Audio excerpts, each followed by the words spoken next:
பண்ணுவான் என்ன பண்ணுவான் தண்ணியை ஊத்தி மடுவை கழுவிட்டு அப்புறம் தானே பாலை கறப்பான். எங்கப்பா கழுவுனா அப்ப தண்ணி ஊத்தி கழுவிட்டா இங்க எச்சி எங்க அது சுத்தமாயிருச்சு. இது நல்லா இருக்கேம்மா. அது கழுவுனா எச்சில் போயிருமா? அப்புறம் என்ன? ஒரு தாய் ஒரு பிள்ளைய பத்தி எடுத்து வளர்ப்பா. அதுக்கப்புறம் மறுபடியும் ஒரு 4-5 வருஷம் கழிச்சு இன்னொரு பிள்ளை வரப்பா. 4-5 வருஷம் என்ன 10 வருஷம் கழிச்சே பிறக்கட்டும். பெரிய ஒரு அண்ணன் 2 பேருக்கு சண்டை வந்துடும். அண்ணன் தம்பி 2 பேருக்கும். அண்ணன் கேட்பான் தம்பியை பார்த்து, டேய் 10 வருஷம் ஆகணுமா, ஏன் எச்சு பாலை குடிச்சு வளர்ந்தவன் நீ? எப்படி ஏன் 10 வருஷம் கழிச்சிடும். ஆனாலும் என்ன பால்மா? எச்சில் பால் தான். புரியுதா? சொல்றது எதுக்காக தெரியுமா? என்னையோட இளையவ நீ அப்படின்னு சொல்ற. எச்சில் பாலா உதாரணத்துக்கு என்ன தெரியும்? என்ன உதாரணம்? என்னது? குடிச்ச பால் எச்சில் தான். குடிச்ச பால் கட்டாயம் எப்ப இருந்தாலும் எச்சில் தான். சரி விடுங்க உங்க பேச்சு இருங்க. சரி அதை விட்டுரும். சரி இந்த பால் பிரச்சனை விட்டுருமா? தேன் இருக்குல்ல, ஆமா, தேனை கொண்டு போய் இறைவனுக்கு அபிஷேகம் பண்ணுவோம். தேனாபிஷேகம் பண்ணுவோம். நீங்க கும்பிட முருகனுக்கு தேனாபிஷேகம் செல்வம் ஜெயிக்குமா? தேன் அபிஷேகம் பண்றோம்மா. இந்த தேன் எப்படி வருதுன்னு தெரியுமா? தேன் கூட்டுல இருந்து எடுப்பாங்க.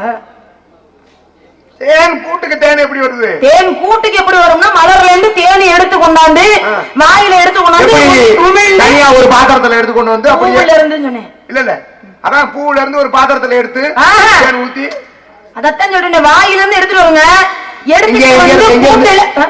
எடுத்துட்டு வரும் உறிஞ்சு வாயில எடுக்கும். வாயில எடுத்து கொண்டு வந்து மீண்டும் உமிழ்ந்து அந்த கூட்டுல தன்னுடைய கூட்டுல சேர்க்க ஆரம்பிக்கும் தேனை. வாய்க்குள்ள போயிட்டு மறுபடியும் வாய் வழியா. இது வந்து எச்சில் இல்ல. அது எப்படிங்க எச்சில் ஆகும்? இதுல எதை ஊத்தி கழுவுவீங்க? இப்படியே சொல்லி சொல்லிதான் அதுலயும் சக்கரை பாகுங்கிற தண்ணியை கலந்து அதை ஏமாத்துறாங்க நம்மள. இல்ல எனக்கு புரியல. வாய் வழியா எடுத்து மறுபடியும் வாய் வழியாவே உமிழ்ந்து தேன் கூட்டுல சேகரிக்கும். தேன் தேன் எப்படித்தானே சேகரிக்கும்? ஆமா, அது எச்சில் தானே. ஆமா, அதான கொண்டு இறைவனுக்கு அபிஷேகம் பண்றோம். ஆமா, அதை ஏத்துக்கிற இறைவனுக்கு ஏத்துக்க மாட்டாரா? ஏன் ஏத்துக்குவாரு? நான் கேக்குறேன். மலர்ல இருந்து தேனி போய் தேன் எடுத்துட்டு வருது இல்ல, மலர்ல இருக்கக்கூடிய தேனை தேனி மட்டும் தான் உண்ணுமா? வேற யாரும் வண்டு வண்டு வண்டு உண்ணும்ல. நீங்க ஆரம்பத்துல சொன்னீங்கல்ல, என்ன தண்ணிக்குள்ள இருக்கிற தவளைக்கு தெரியாது இந்த மலர்ல மிகப்பெரிய சுவையான ஒரு தேன் இருக்கு அப்படிங்கிறது தெரியாது. ஆனா எங்க இருந்து வரக்கூடிய வண்டுக்கு தெரியும் இதுல தேன் இருக்கு அப்படின்னு. ஏன் தேன் வண்டுனால ஒரு கூட கட்டி அந்த தேனை ஏன் சேகரிக்க முடியல? ஏமா இறைவனுடைய படைப்பு அப்படிமா? யார் யாரும் எதை செய்யணுமோ அதை தான் செய்யணும். புரியுதா?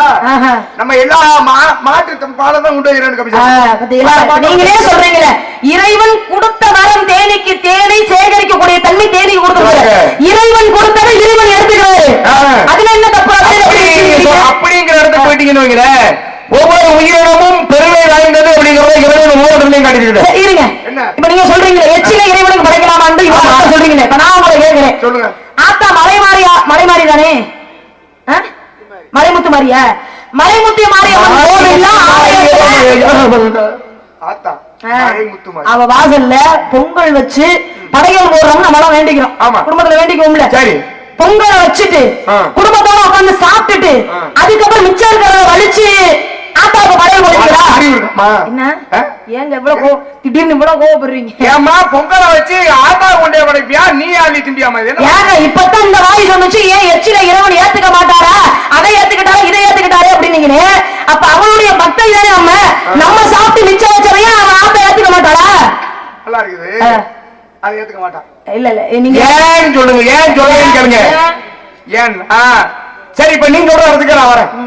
அப்படின்னா அது எச்சில், அதை இறைவனுக்கு. நீங்க பேசுற பேச்செல்லாம் நடைமுறைக்கு நல்லா இருக்கும் வாதத்துக்கு. சரி, ஆனா அதை செயல்படுத்த முடியுமான்னு முடியாது. உண்மை இருக்கு. கொண்டு போய் படைச்சு நம்ம அள்ளி சாப்பிட முடியாது. ஆனா அதே பொங்கலை தூக்கி கீழே இறக்கி வச்சு ஒரு சின்ன பிள்ளை அடி சாப்பிடுச்சுன்னா அது குழந்தையும் தெய்வமும் ஒன்று. என்ன சரிங்களா? குழந்தை சாப்பிடுறதுக்கு நம்ம சாப்பிடுறதுக்கு வித்தியாசம் இருக்கு. வித்தியாசம் இருக்கு. அப்படின்னா உடைத்த ஜீவராசியாக இருந்தாலும் அறியாமையில் இருக்கும் குழந்தை அது மாட்டாமா பரவாயில்ல. உங்க பேசிங்க நானும் வரேன். ஏன்னா அறியாமை தனத்தால தான் நின்று ருசி பார்த்து அதையே இறைவனுக்கு கொடுத்த விண்ணப்பேன். நான் கொடுத்ததுனாலதான் பின்னப்பன் என்றவன் காலப்போக்கிலே கண்ணப்பனார் என்ற மிகப்பெரிய பேர் பெற்றான். இன்றைக்கு 63 நாள் ஒருத்தர் இருக்காங்க.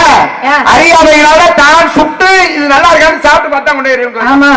இப்ப நான் கேக்குறேன், தெரிஞ்சு செய்யக்கூடிய தவறுக்கு தண்டனை அடிக்கிறீங்களே. ஆனா இப்படி ஒரு எண்ணம்லாம் படைச்ச ஆளனை இது வரைக்கும் பார்த்ததே கிடையாது. சொல்லுவான், அங்க இருக்கிற பூச்சிய பூச்சி எங்க ஏன் மேல போடுறீங்க? வாய் இவ்வளவு வாய் பேசுறேன் அறிந்து செய்யக்கூடிய தவறுக்கு தண்டனை அதிகமா இல்ல அறியாமல் செய்யக்கூடிய தவறுக்கு தண்டனை அதிகம்? தெரிஞ்சே செய்யற தவறுக்கு தான் தண்டனை அதிகம். தெரிஞ்சே செய்த தவறு என்பது தவறி செய்வது, தப்பு என்பது தெரிஞ்சே செய்வது. இப்ப நீங்க சொன்ன விஷயம் எல்லாம் அறியாமல் நடக்கக்கூடிய விஷயம். ஆனா எனக்கு தெரியும் எச்சில் பட்டாத இறைவனுக்கு படைக்க கூடாது, அது தவறான விஷயம் எனக்கு தெரியும். அப்ப நான் தெரிஞ்சுக்கிட்டே நீங்க சாப்பிட்டு போங்க, நான் எச்சில பறிச்சுக்கிறேன் அப்படின்னு சொல்ல முடியுமா?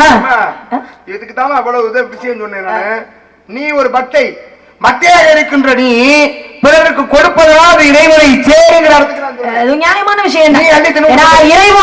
இறைவனுக்கு வந்து நம்மளுடைய பக்தன் எந்த அளவுக்கு நம்மள பக்தியா இருக்கான்னு பாப்பானே தவிர அவன் படைக்கிற பொருள்ல எச்சில் இருக்கா எச்சில் இல்லையா அது வேற பொருள். அப்படிலாம் அதுதான் உண்மை. சைவமா அசைவமா? மனத்தாலதான் பக்தி, மனத்தால் வாக்கால் காயத்தால். இது மூணும் சரியா இருந்துச்சுன்னா பக்திங்கிறது உயர்ந்ததா இருக்கும். உயர்ந்ததா தான் இருக்கும். என்னதான் இங்கேயோ வச்சுக்கிட்டு கோயில்ல போய் நிக்கிறது எந்த புண்ணியமும் இல்லை. கண்டிப்பா அதான் உண்மை. ஆமா. அப்ப அதனாலதானே அந்த கோவிலுக்கு பேரு ஆலயம்னு வச்சாங்களா? ஆன்மாவை லயப்படுத்தக்கூடிய இடம் தான் ஆலயம்.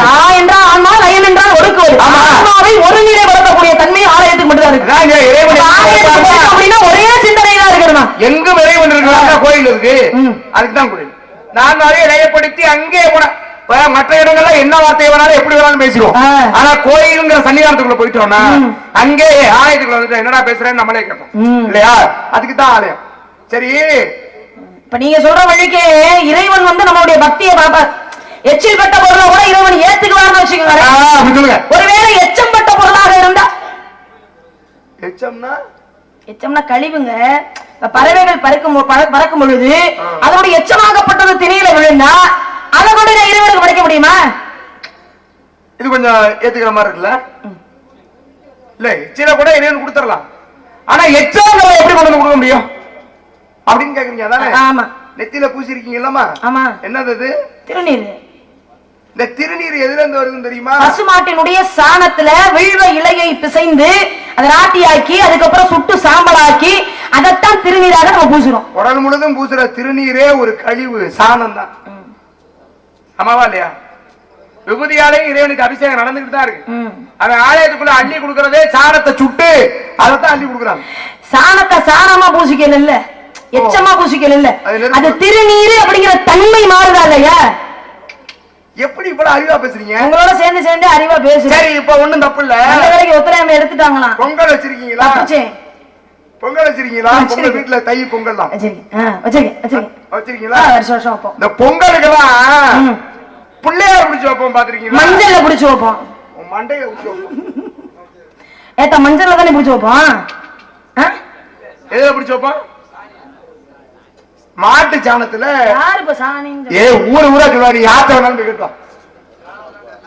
மாட்டு சாணத்துலதான் பிள்ளையார் பிடிச்சு வைப்போம். பிள்ளையார பிடிச்சு வச்சு பிள்ளையார் இங்க இருக்கிறாரு நம்புறது எதுல தெரியுமாமா?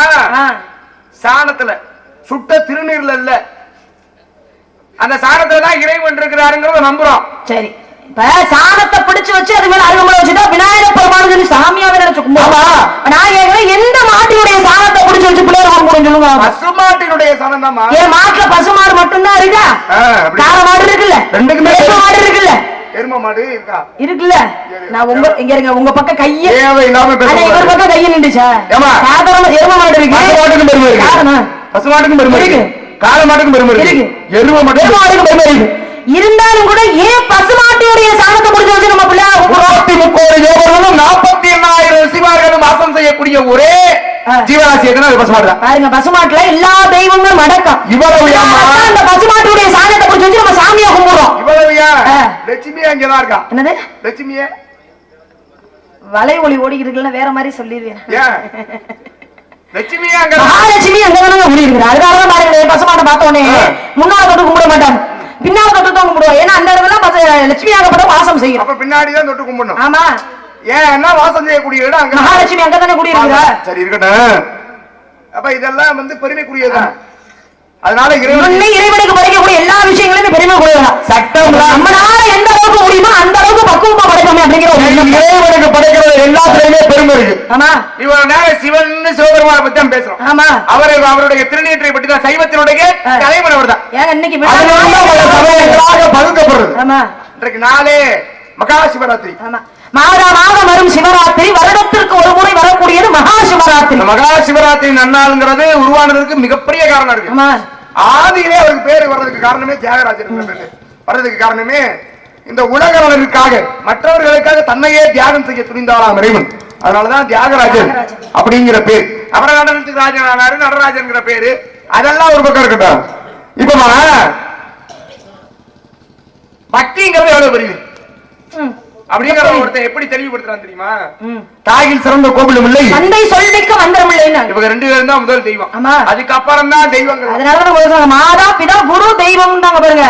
மாதாக்கு பிறகு அம்மாவுக்கு பிறகு அப்பா, அப்பாவுக்கு அப்புறம் குரு, குருக்கு அப்புறம் கடைசியான தெய்வம். அப்பா சொல்லை விட பெரிய மந்திரம் எதுவுமே கிடையாது. ஆனா என்ன பண்ணிட்டாமா, தான் கொண்ட பக்திக்காக தான் அப்பாவோட காலையை வெட்டிட்டாமா. பக்தியின் காரணமாக. நல்லா கேட்டுக்கணும். அப்பா மதிக்கிற பிள்ளைதான், ஏதோ ஊதாரியா திரிகிற பிள்ளை இல்ல, அப்பா என்னுடைய சொல் கேட்டு நடக்கிற பிள்ளைதான். ஆனால் தான் பக்திக்காக ஒருத்தன் அப்பாவோட காலையே வெட்டினான். அப்ப அது எப்பேற்பட்ட பக்தியா இருக்கும்? யாரு வெட்டினது? எப்பேற்பட்ட பக்தியா இருக்கும்? நூறுக்கும் இல்ல உன்னை கேட்கல. வெட்டினவன் யாரு, ஏன் வெட்டினான்னு கேட்கிறேன். பக்தி அதிகமாக இருக்கும் பொழுது ஒருத்தர் அந்த பக்திக்கு இடையூறாக இருந்தா நம்ம அந்த கோபத்துல என்ன வேணாலும் செய்யணும்னு தோணும். ஆனா தோணுது என்ன, எனக்கு தான் தோணுது. ஓங்கி அடிச்சானே ஒன்றாக உள்ள போயிருவேன். உண்மையிலே எனக்கு இருக்கிற கோபத்துக்கு உங்களைத்தான் நான் பழி வாங்கணும். எங்கேயோ போறவரை இங்க கூட்டி வந்து கெஞ்சி கேதறி இங்க வாமா அப்படின்னு என்ன எங்கேயோ போறவரை இங்க கூட்டி வந்து அவன் போடுற கணக்கு நம்ம என்னதான் தலைகீழ நடந்தாலும் சரி, அவன் ஒரு கணக்கு போட்டானா நம்ம மாத்த யாராலையும் முடியாது. அது உண்மைதான். உண்மையாவே இன்னைக்கு நாடகத்துக்கு மதுரையில இருந்து வள்ளி கலைமுகல் அவர்களை தான் கேட்டு போட்டது. ஆனா எங்க சங்கத்துல கொஞ்சம் பிரச்சனை ஆயிடுச்சு. மதுரை சங்கமும் புதுக்கோட்டை சங்கமும் நடிக்க மாட்டோம் அப்படின்னு. இந்த அம்மா கரூர் பக்கம் போற நாடகத்துக்கு ஏன் வேற யாராவது கூட்டிட்டு வந்திருக்கேன், உங்களுக்கு எல்லாம் வேற யாராவது கூட்டிட்டு வந்திருக்கேன். நான் தமிழ்ச்சிலப்பா சொல்லி வேற யாராவது கூட்டிட்டு வந்திருந்தா சரி, நான் கேட்ட இடத்துல ஒரு தரமான ஆளை கொண்டு விட்டு போகணுன்றது எண்ணம். இப்படின்னு இதை கெஞ்சி நான் மாத்தி கொண்டு வர்றதுக்குள்ள நாங்க வட்டப்பாடி எங்களுக்கு தெரியும் உட்காந்துக்கிட்டு உங்களை சவுடாலா பேசினாங்க. காலையில பேச்சு அந்த அம்மா நாடகத்துக்கே போகல, பாவம் நாடகம் வாங்காம வீட்டுல உட்காந்துட்டு இருக்காங்க பிரச்சனைக்காக. அப்ப ஒரு சூழல் இருக்குன்னா அதை அனுசரிச்சு போனோம். சரி, அதான் காலையில பேசிக்கோம், அது இல்ல பிரச்சனை. இப்ப எனக்கு பிரச்சனை நீதான். என்ன பிரச்சனை? ஊர் பிரச்சனை அப்புறம் ஏன் பிரச்சனை சொல்றேன். பக்தியின் போது அதுக்கு இடையூறாக யார் இருந்தாலும் மாத்தி கூட்டிட்டு வந்தேன்னு கேட்கறீங்களா? ஆமா. எப்படி பார்த்தாலும் சிவராத்திரி முடிஞ்சிருச்சுன்னு எப்படியும் ஒரு 500 ரூபாய் சம்பளம் கட்டாயம் கூட கேட்பேன், வாங்குவேன். அதெல்லாம் எனக்கு தெரியும். நீ என்ன பண்ணுவனு போன வருஷம் வாங்கினத விட நம்ம கட்டாயம் ஒரு 500 ரூபாய் கூட வாங்கிட்டு போயிடும். சிவராத்திரி முடிஞ்சதுக்கு அப்புறம் சம்பளத்தை கூட்டிட்டு வாங்க. எல்லா நடிகர்களும் பண்ணக்கூடிய விஷயம் தான். நான் மட்டும் இல்ல, இருமா பண்ணுவேன்னு தெரியுதுல்ல, அதனால வெக்கமா இல்ல உனக்கு? எதுக்கு வைக்கப்படணும்? ஆமா, கேட்ட பதில் சொல்ல வக்கல, பதில சொல்ல தெரியாதுன்னு சொன்னா தெரியாதுன்னு சொன்னா முடியாதுன்னு சொன்னா நான் சொன்னேன். கொண்ட பக்திக்காகத்தான் எங்க அப்பா காலையை வெட்டினேன்ற அதத்தான் சொல்ல. பக்தி மேலோங்கியது அது சிறப்பான பக்தி. அந்த ஈரவங்க நான் கேட்கல, ஏன் என்ன காரணத்துக்காக வெட்டினான்னு கேட்கிறேன். பக்தி எவ்வளவு பெருசு, இவ்வளவா இத்தந்தி எல்லாம் கேட்கல, எதுக்கு வெட்டணும், எதுக்கு வெட்டினான்னு கேக்குறீங்க. அதானே பக்தியின் காரணமா வெட்டி விட்டாங்க.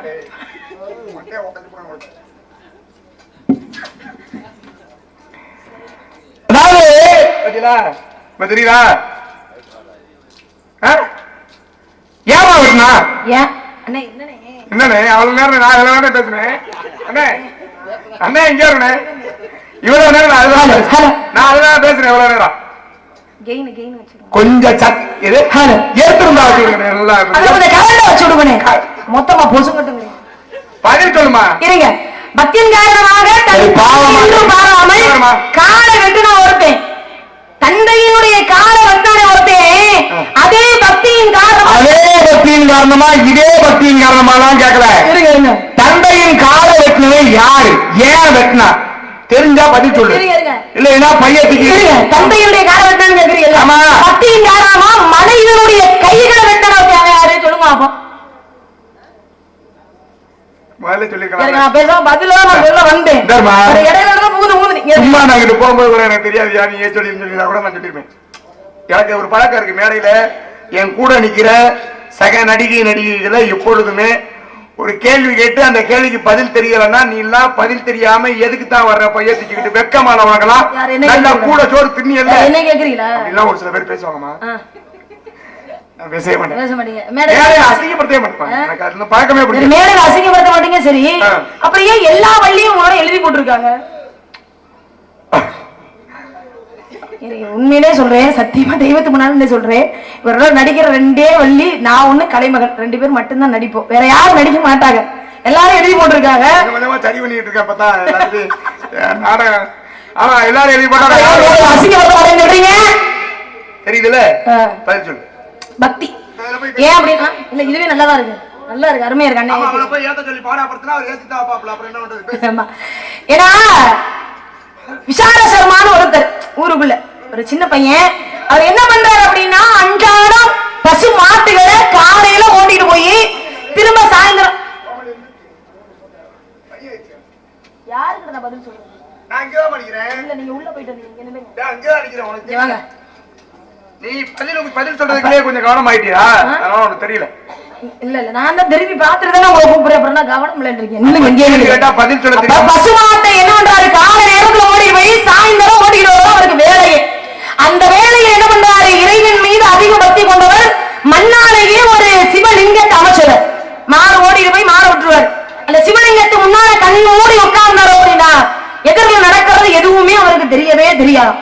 அப்படி இருக்கும் பட்சத்துல என்ன ஆகுது, தினமும் சாயந்தரம் கொண்டு வந்தேன், சாயந்தரம் ஒரு நேரம் வாழ் கறப்பமா இல்லையா பசுமாட்டுல, அது மாதிரி கறக்கும் பொழுது பாலாகப்பட்டது இங்க சுரக்கடையாம் பசுமாட்டு. அப்ப என்ன பண்றாங்க, மாட்டினுடைய உரிமையாளர்கள் எல்லாரும் விசார சர்மாவுடைய அப்பா கிட்ட போய் சொல்றாங்க, முறையிடுறாங்க. உன் பையன் தான் ஓட்டிக்கிட்டு போறான், திரும்பி சாயந்தரம் வரும்போது எந்த பசுமாட்டுலயுமே பால் வரவே இல்லையே, இதுக்கெல்லாம் என்ன காரணம், நீ கூப்பிட்டு கண்டிக்க வேண்டியதானே வித்துறானோ என்னன்னு ஒரு சந்தேகம் வருது. அப்ப என்ன பண்றாரு, அவங்க அப்பா கூடவே தொடர்ந்து போறாரு, ஒரு மாட்டை ஓட்டிட்டு போகும்போது மறுநாள் பின்தொடர்ந்து போய் மறைந்திருந்து பாக்குறாரு. அந்த சிவலிங்கத்துக்கு முன்னால போய் உட்கார்ந்தாரு, உட்கார்ந்து கண்ணை மூடியாச்சு. கண்ணை மூடி அமர்ந்திருக்கும் சமயத்திலே இந்த பசுமாடல என்ன பண்ணுச்சா, தானாக வந்து அந்த சிவலிங்கத்திலே பால் சுரந்து அபிஷேகம் பண்ணுதான் பசுமாடு. அப்ப இதையெல்லாம் பார்த்த விசாரசர்மாவோட அப்பா என்ன பண்றாரு, இல்லடா அது பசுமாடு தானாக வந்து பால் சுரக்குது, இது கூட தெரியாம இப்படி கண்மூடித்தனமா உட்கார்ந்துகிட்டு இருக்கானே அப்படின்னு அவங்க அப்பா நினைக்கிறாரு. யாரே விசார சர்மா கதையை கேட்டா கதையை மட்டும் சொல்லணும். ஆமா கதையை இது கூட தெரியாம இப்படி கண்மூடித்தனமா உட்கார்ந்துருக்கானேன்னு கையை ஏன் அங்கதானே போனீங்க, எதுக்கு இங்க வந்தீங்க, எதுக்கு நீங்க இங்க வந்தீங்க?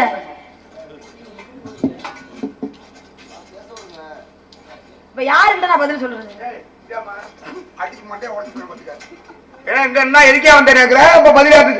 கேள்வி நீங்க கேட்டிருக்கீங்க, பதில் உங்கள்ட்ட சொல்லுங்க, நில்லுங்க சொல்றேன். அப்ப கண்மூடித்தனமாக இருந்த காரணத்தினால கோபம் கொண்ட தகப்பன் என்ன பண்றாரு தெரியுமா, என்ன பண்ணாரு, சிவலிங்கம் அந்த மண் லிங்கத்துக்கு முன்னால அப்படி அமர்ந்திருக்கானே, இந்த லிங்கத்தினால தானே அமைதி அப்படி கண்மூடி உட்கார்ந்து இருக்கா அப்படின்னு லிங்கத்தை உடைக்கலாம் என்ன பண்றாரு, காலை எட்டி உதைக்க போறாரு லிங்கத்தை. மண் லிங்கம் தானே, எட்டி உடஞ்சா கரைஞ்சிரும்ல. அப்ப என்ன பண்ணாரு, காலால எட்டி உதைய போறாரு. அந்த சமயம் பார்த்து கண்ணை விழித்து பார்க்க சிவலிங்கத்து நேரம் அவங்க அப்பாவுடைய கால் இருந்துச்சான், உடைக்கிற மாதிரி உடைக்க போறாரு. போற சமயத்துல கோபம் கண்டு என்ன பண்ணா, பக்கத்துல இந்த கட்டையை எடுத்து எரிந்தான மரக்கட்டையை. அப்படி மரக்கட்டையை எடுத்து எரிந்த போது மரக்கட்டையாக இருந்தது.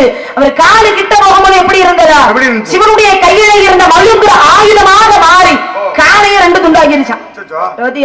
பக்தி சிவனை உரைக்க வந்த காரணத்தினால் தன் தகப்பன் என்றும் பாராமல் கால 2 துண்டா வெட்டிட்டேன்னு சிவபெருமான் காட்சி கொடுத்து இன்றையிலிருந்து என்னுடைய ஆலயத்திலே நீ கணக்க பிள்ளையாக எனக்காக இருந்து செயல்படுவார் அப்படிங்கிற வரத்தை கொடுத்தார். அதனாலதான் இந்த சிவபெருமானுடைய ஆலயத்துல சண்டிகேஸ்வரர் ஒரு சாமி இருப்பார் தெரியுமா, போயிருக்கீங்களா, கும்பிட்டுருக்கீங்களா? கும்பிட்டுருக்கீங்க. அந்த சண்டிகேஸ்வரர் என்று சொல்லக்கூடியவர் எப்படி கும்பிடணும், எப்பொழுதுமே ஆலயத்துக்குள்ள போனோம்னா நம்ம போகும் பொழுது நமக்கு வலப்பக்கம் இருப்பார், சிவபெருமானுக்கு இடப்பக்கம் இருப்பார். அப்ப அவரை போய் கும்பிட்டுட்டு வந்துட்டு கைய அங்க போய் அவர் கையை தட்டி ஏன் கையை தட்டி கூப்பிடுறோமா? அவர் வந்து செவுட்டு சாமியா அப்படின்னு சொல்லுவாங்க. கிடையாது சாமிக்கு காது இல்ல இல்ல இல்ல. இப்பொழுதுமே சாமியா இருந்தா கையை தட்டுற சத்தம் மட்டும் அவருக்கு கேட்டுருமா? எப்பொழுதுமே அவரு இறை சிந்தனையிலே இருப்பாராம். சிவனை சிந்தையிலே சிவனை வைத்து அவர் சிந்தனையிலே இருக்கிறவர்.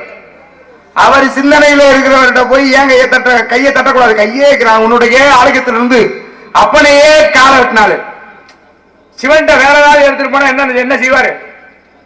ஐயா எதையும் எடுத்துட்டு போல அப்படின்றத அவருக்கு தெளிவுபடுத்தும் விதமாக அவருடைய தியானத்தை கெடுக்காமல் போய் கைய இப்படி சும்மா தொடர்ந்து வரணும், எதுவும் கொண்டு வர குலநாசம் அப்படின்னு. ஆனா நம்ம ஆளுக பூரா அவரை செவிட்டு சாமி ஆக்கி கையை தட்டியே கும்பிட்டு அப்படி பழக்கி வச்சுட்டாங்க. இன்னைக்கு நெடுங்குடியில எல்லாம் போய் சாமி கும்பிடுற ஒரே கை தட்டல் ஒண்ணும் பண்ண முடியல சாமிக்கு முன்னாடி.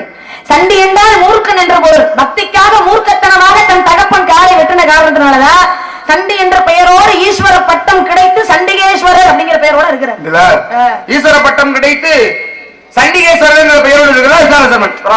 பட்டம் எல்லாருக்கும் கிடைச்சிருமா? ஆமா, எல்லாரும் கிடைச்சது. ராமேஸ்வரனுக்கு கிடைத்தது, சனீஸ்வரன் என்ற பேர், நந்தீஸ்வரன் கிடைச்சது. ஆமா, அப்படி இருக்குல்ல, ஒவ்வொருவருக்கும் பேர், ஒரு சில பேருக்கு எல்லோருக்கும் இல்லைங்களா? எல்லாருக்கும் கிடையாது இல்ல. சரி, இருக்கா? எதுக்காக வந்தீங்க? காவலுக்கு. காவலுக்கு வந்த உங்களுக்கு என்ன பண்ண போறீங்க? கல்யாணம் ஆயிடுச்சாமா? இல்ல, என்ன கல்யாணம் ஆகல. குழந்தை இருக்கா? இதெல்லாம் எகத்தால பேச்சா இல்லையா? கல்யாணம் ஆகிருச்சான்னு கேட்டீங்க, ஆகலேன்ட்டு. சரி, குழந்தை இருக்கா அப்படின்னா என்ன இருக்காது? தப்பா கேட்டது. கல்யாணம் ஆகாம இப்படி குழந்தை பிறக்கும்? உரிமையா இருக்கு. கல்யாணத்துக்கு குழந்தைக்கு சம்பந்தம் இருக்கானே? சம்பந்தமே இல்ல. இல்ல, கல்யாணம் ஆகாம குழந்தை பிறக்கலாம்.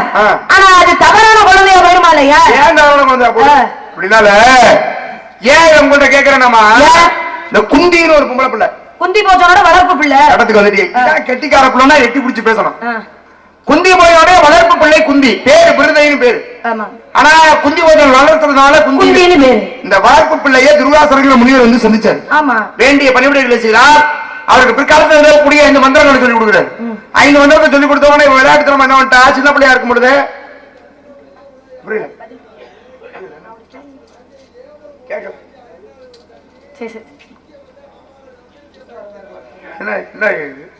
என்னமா பேசித்தானே இருக்கேன். இப்ப என்ன பண்றாரு, 5 மந்திரங்களை சொல்லி கொடுக்குறாங்க. மந்திரத்தை சொல்லி கொடுத்தோன்னு அந்த பிள்ளை விளையாட்டுத்தனமா முதல் மந்திரத்தை சொல்லி சூரியன் வந்துட்டாரு. சூரியன் வந்து கர்ணேங்கிற பிள்ளைய கொடுத்துட்டாருமா. அவங்க என்ன சொல்றாங்கன்னு கேளுங்க. அது எனக்கு கேக்குது. கர்ணேங்கிற பிள்ளைய கொடுத்துட்டாரு. குந்திக்கு கல்யாணம் ஆகிற வளர்ப்பு பிள்ளை. ஆமா, திருவாசகத்துல முனிவர் வந்தாரு, சந்திச்சாரு. குந்தி குழந்தை வந்துச்சா? ஆமா, குழந்தை பிறந்துச்சு.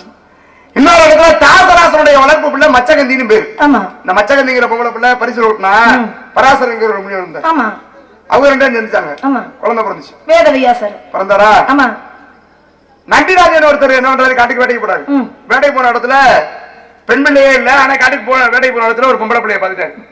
தூக்கிட்டு வந்து வளர்க்கிறாருமா. நான் தாங்க அது.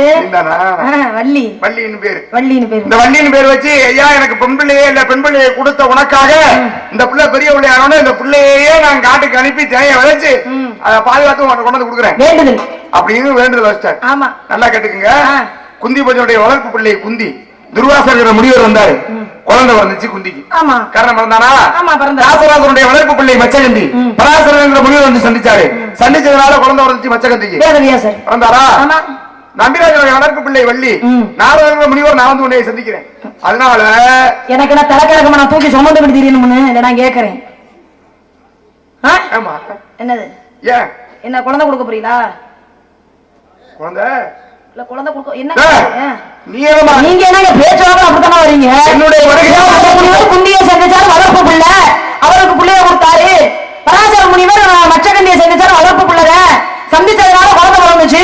அடுத்து நம்பிராஜன் வளர்ப்பு பிள்ளை, நீ உன்னை நான் முனிவர்ங்கிற ஆளவர முனிவர் சந்திக்க வந்திருக்கேன் அப்படின்னா என்ன இருக்கும்? குழந்தை பிறக்குமா? பிறக்கும், கவலைப்படாத.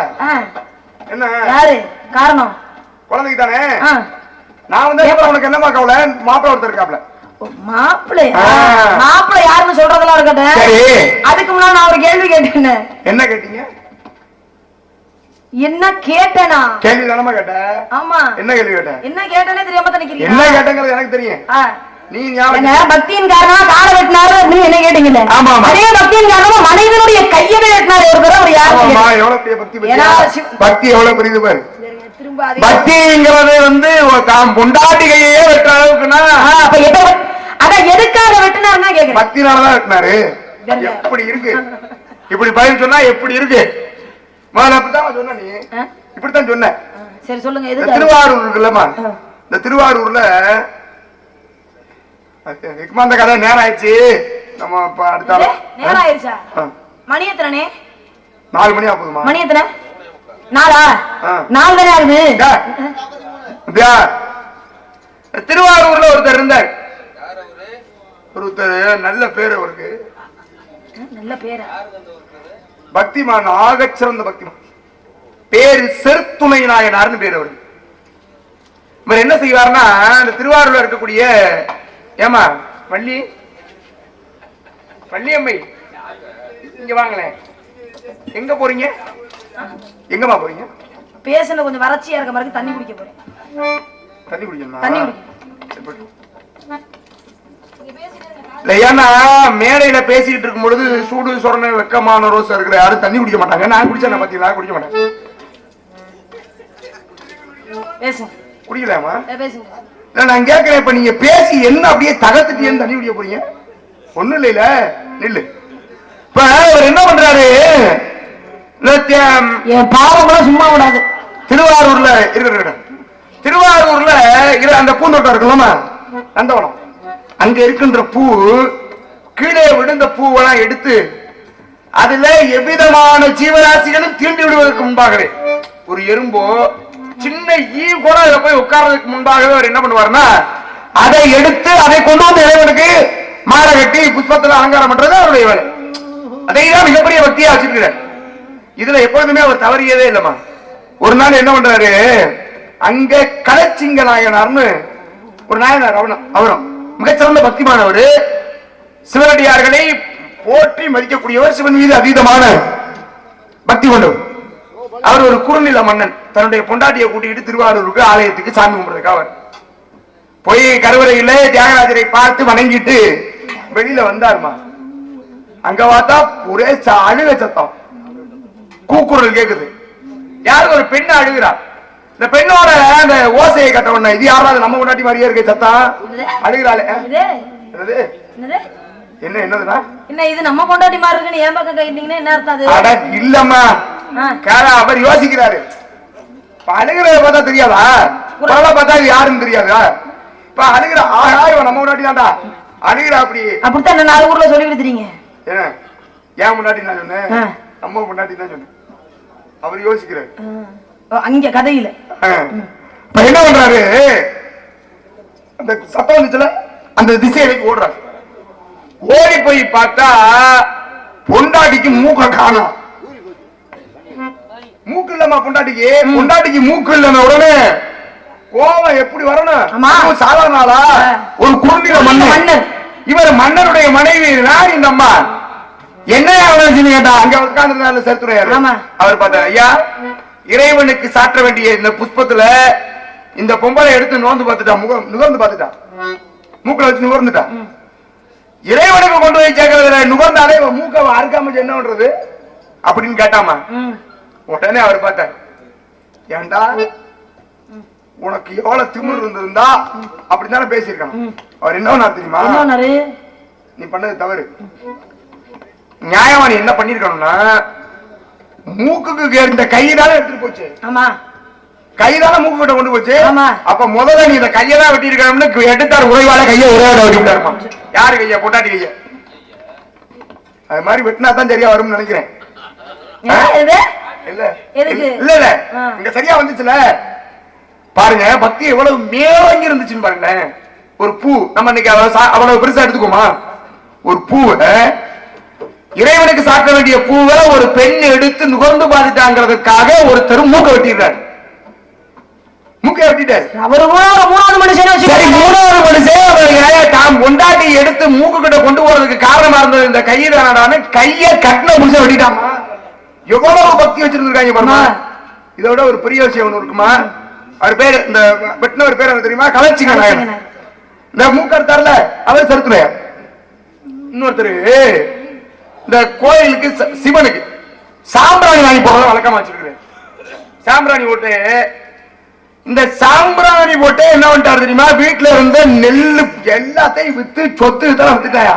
எதுவுமே இல்ல, எதுவுமே இல்லாம இல்லையா, எதுவுமே இல்லாம வித்துட்டா. வித்துட்டு சோத்துக்கே வழி இல்ல. பொண்டாட்டி பார்த்தா, ஐயா இங்க வா, பிள்ளையெல்லாம் பசியில வாடுது, பசியில வாடுது பிள்ளைகள்லாம். இதுக்கு மேலேயும் சாப்பிடாம கிடைச்சுன்னா பிள்ளையெல்லாம் செத்து போயிடும். வேற வழியே இல்ல. இந்த என் தாலி, இந்த தாலியை கலந்து தரேன், இதை கொண்டே வித்துட்டு இந்த அடுத்து நம்ம சமைக்கக்கூடிய பொருள்லாம் கொஞ்சம் வாங்கிட்டு வாங்க, பொருள் சேர்க்கிற வரையும் இதை வச்சு நம்ம சமாளிச்சுப்போம் அப்படின்னு தாலியை கலட்டி புருஷன் கையில கொடுக்குறான். என்ன ஒண்ணா இருந்தாலும் கொண்டுகிட்டு போறாரு. கொண்டுகிட்டு போயிட்டே இருக்க முடியும். இறைவனுடைய மிகப்பெரியவன் சொல், தன்னுடைய பக்தர்களை எந்த அளவுக்கு சோதிக்க முடியுமோ அந்த அளவுக்கு சோதிப்பார். ஆனால் ஒருபோதும் இறைவன் கைவிட மாட்டார். என்ன பண்றாரு, போய்கிட்டே இருந்தாருல, அங்கே ஒரு மாட்டு வண்டி நிறைய மூளை ஏத்தி வருது. என்னன்னு போய் கேட்டா, இல்ல ஒண்ணும் இல்லையா, பூரா சாம்பிராணின்னா. சாம்பிராணியா, இந்த தாலி வச்சுக்க, சாம்பிராணியா உருவான்னு மாட்டு வண்டி ஓட்டிட்டு வந்துட்டாமா. இங்க வீட்டோட நிலைமை எப்படி இருக்கு பாத்தியா? சோத்துக்கு வழி இல்ல, பிள்ளைய எதுக்கு மேல சாப்பிட மாட்டதான் செத்து போயிரும்னு பொண்டாட்டி தாலியை கலட்டி கொடுத்து விட்டான். ஆனா நான் என்ன பண்ணிட்டேன், கொண்டு போய் தாலி மொத்தத்தையும் கொடுத்துட்டு ஒரு மாட்டு வண்டி நிறைய இருந்த குங்குளியம்னு பேரு சாம்பிராணி, குங்குளியத்தை வாங்கிட்டு விட்டேன். பக்தி எவ்வளவு மேலோங்கியது, அந்த பக்திக்காக எப்படி எல்லாம் வாழ்ந்திருக்கிறார்கள் பெத்த பிள்ளையே கரிசம். சிறுதொண்ட நாயரா இருப்பாருங்களே, எவ்வளவு பெரிய விஷயம். பெத்த பிள்ளைய கரியாக்கி சமைக்கணுங்கிறது. நம்ம பெத்த பிள்ளை ஓடி போய் யதார்த்தமா விழுந்தாலும் கூட நம்ம மனசு எந்த அளவுக்கு பதறும். விழுந்துருச்சு நம்ம ஓடி போய் தூக்குவோமா இல்லையா? சிவபெருமான அடியாராக வந்து பிள்ளையுடைய கரியை சமைக்கும் போது என்ன சொன்னாரா, பிள்ளையை தாய் பிடிக்க தகப்பன் விட்டணும், அப்படி வெட்டி சமைக்கும் பொழுது ஒரு சொட்டு கண்ணீர் கூட வராம சமைக்கணும். எவ்வளவு குடும்பக்காரனா இருக்கா சொன்னீங்களே, சிவன் எப்பேர் பக்தர்களை அந்த அளவுக்கு சோதிப்பாரு. அதனாலதான் மாணிக்க வாசகர் பாடுறாரு, சிவனவன் என் சிந்தையில் நின்றதனால் அவன் அருளாலே அவன் நாள் வணங்கி. சிவன் அவரை சீக்கிரம் யாருனாலையும் வணங்கவே முடியாது. சிந்தை மகள சிவபுராணந்தனை முந்தை வினை முழுக்க போய் உரைக்கிறாங்க. அப்ப அவனை கும்பிடணும்னாலே அவன் சிவனை கும்பிடுறவங்க கட்டாயம் நம்மளா பார்த்து கும்பிடுறதா ஒருபோதும் இருக்க முடியாது. அவனை வணங்குறனா அவன் அதுக்கு அருள் செய்யணும். என்ன தம்பி? அதனால அந்த வகையில் இன்னைக்கு உங்களுக்கு நான் நன்றி சொல்றேன். மகா சிவராத்திரி அன்னைக்கு அந்த ஈசனை பத்தி பேசக்கூடிய வாய்ப்பை நீங்க எனக்கு கொடுத்ததுக்காக உங்களுக்கு நான் நன்றி இருக்கணும். உன்னை அவ்வளவு நல்ல பிள்ளையாலாம் நான் ஏத்துக்க மாட்டேன். உங்க உடம்புல எனக்கு தெரியும். மாப்பிள்ள ஒருத்தர் இருக்காரு, கட்டிக்கிறியா? யாரு? வல்மீகநாதர். மாப்பிள்ளங்கிறீங்களே, மாப்பிள்ள பார்த்தேன்னு சொன்னீங்களே, மாப்பிள்ள இதுக்கு முன்னாலே பாத்துறீங்களா? என்னைய பார்த்ததுக்கு அப்புறம்? உன்னை பார்த்தோன்னே ஒரு சிந்தனை வந்துருச்சு எனக்கு. அப்படியா? வல்மீகநாதன் தெரியுமா உனக்கு? மாப்பிள்ள எப்படி என்னுடைய அழகுக்கு என்னது மாப்பிள்ள இருக்கணுமா? என்னது இல்ல மாப்பிள்ள ஏன் அழகுக்கு ஏங்க யாரு இல்ல நீங்க பாத்துருந்த மாப்பிள்ள ஏன் அழகுக்கு ஈடா இருப்பாரான்னு கேக்குறேன். இங்க இருக்கலாமா? உனக்கு அவர் ஈடா இருப்பாராவா? ஏங்க ஒரு கல்யாணம் மாப்பிள்ள பொண்ணு பொறுப்பை எப்படி இருக்கு பாருங்க அப்படின்னு சொல்லணும். அதை விட பொண்ணு நல்லா இருக்கு, மாப்பிள்ள அந்த அளவுக்கு நல்லா அசிங்கமா இருக்கு அப்படின்னு சொல்லிடக்கூடாது. நீங்க அழகா இருக்கீங்க. ஏத்தன அழகா இல்லையா? யார்த்தானே இருக்கீங்க? யார் சொன்னது? இல்ல உன் மண்டைக்குள்ள புகுந்து இந்த சிந்தனை வர வச்ச ஆள் யாரு? நானே. நீயா இருக்க வாய்ப்பு இல்ல, எவனா சொல்லிருப்பேன். சரி அழகை வந்து சொல்லுங்க. அழகை பத்தி பேசினா உங்களுக்கு கோவம் வருது. என்னுடைய அறிவுக்கு சும்மா நானே போதா போது பேசிக்கிட்டு இருக்கேன். சரி விடுங்க, ஏன்னா உங்களுக்கு 7 அறிவு எனக்கு 6 அறிவு தான், அதனால பேசும்போது உங்களுக்கு கோவம் வருது. சரி அழகை விட்டு தள்ளுங்க, அறிவை விட்டு தள்ளுங்க. என் உயரத்துக்கு மனசாட்சி உயரத்துக்கு என்னங்க? ஆமா 3 அடியில நல்லா குட்டை கத்திரிக்க மாதிரி இருக்கா, ஒண்ணு தப்பு இல்ல. 3 அடி உயரமா? 4 அடி இருப்பேன்னு நினைக்கிறேன். கூட எப்படி இருப்பேன்னு பார்ப்போம். இல்லையா 4 அடி இருக்குமா தம்பி அளவு?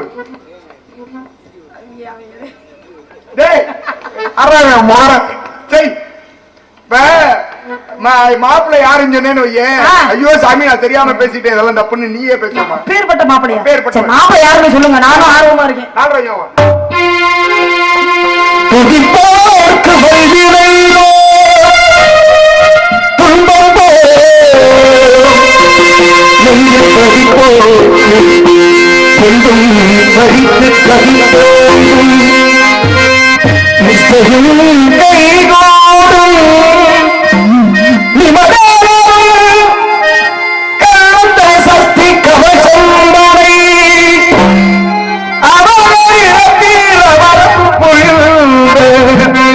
குமரனடி நெஞ்சே குறி என் பாட்டுக்கு இறைவன் தன் பாட்டுக்கு தமிழுக்கும் கதை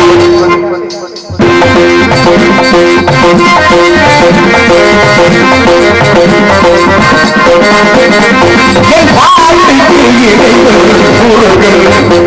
தன் பாட்டுக்கும் தமிழுக்கும் கதைவன் சந்தையில் வழிவில் வந்தான் சந்தையில் வழிவில் வந்தான் தமிழிசை தந்தான் தமிழிசை சொல்லி தந்தான்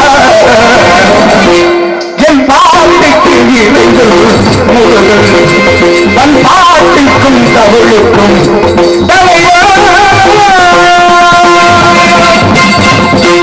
மிஞ்சிய மறந்துள்ளை சுப்பிரமணிய கடவுளுக்கு மிஞ்சிய தெய்வமே கந்தன் கடம்பன் கார்த்திகேயன் சண்முகன் சரவணபவன் செந்தில்வடி வேறன் அவன் தான் புருஷன் வேணாம் சார் தகுதிக்கு மீறி ஆசைப்படக்கூடாது ஏன் தகுதிக்கு மீறி ஆசைப்படக்கூடாது அந்த அடக்கம் தான் அவர் தெய்வம் உண்மைதான் தெய்வத்தை போய் நம்ம வந்து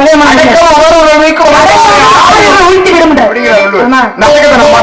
கட்டிக்க நல்லா வேணாம் நல்லா இருக்கும் அவரை தெய்வம் நினைச்சு வணங்குறா அவரை கணவனை ஏத்துக்க விருப்பம் இல்ல இந்தமா நல்லா இருக்கும் என்ன நல்லா இருக்கும் வாழ்க்கை வாழ்க்கைதாம்மா வாழ்க்கை என்ன இப்படி ஆரம்பிச்சிட்டீங்களே நீங்களா நல்லா இருக்குமா கட்டிக்க ஒருத்தர் தான் அப்படி பேசுவாங்க நாடகத்துறையில எனக்கு தெரிஞ்சு இந்த மாதிரி ஒருத்தர் தான் பேசுவாருன்னு கேள்வி மதுரை ஆறுமுகப்பா ராஜாபுரம் ஆறுமுகப்பா தான் இப்படி பேசுவாங்க அட அம்மா சும்மா கட்டிக்கமா நல்லா இருக்கும் சுகமா இருக்கும் கட்டிக்கமா அப்படின்னு அவர் ஒருத்தர் தான் பேசுவாருன்னு கேள்விப்பட்டிருக்கேன் வேற யாரும் எனக்கு தெரிஞ்சு பேசுவாங்களா அந்த மாதிரி பேசுறது அது மாதிரி ஆரம்பிச்சா ஒண்ணு தப்பு இல்ல ஏன்னா பேச்சுக்கு ரொம்ப முக்கியம் எது தெரியுமா நகைச்சுவை பேச்சு எந்த சபையிலையும் வெற்றி பெறாது நீங்க எப்பேற்பட்ட ஆன்மீக சொற்பொழிவாளர்களாக இருந்தாலும் சரி ஐயா திருவுருள் திருமானந்த வாரியார் ஆன்மீகத்திலே மிகச்சிறந்தவர் ஆனா அவருடைய பேச்சிலே நகைச்சுவை இருக்கும் அதனாலதான் நான் சொல்றேன்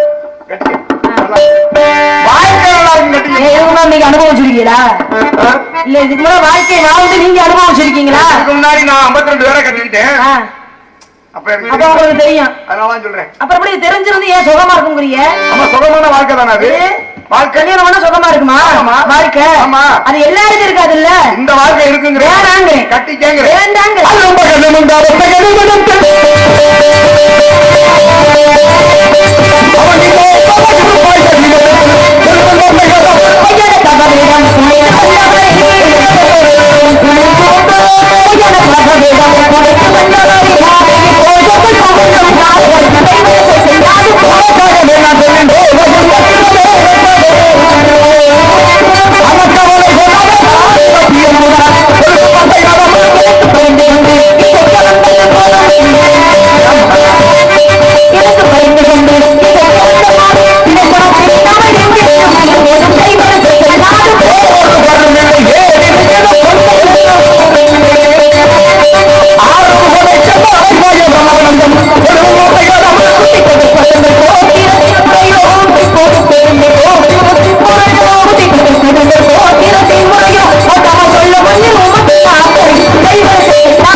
கண்டு மகிழ்ந்து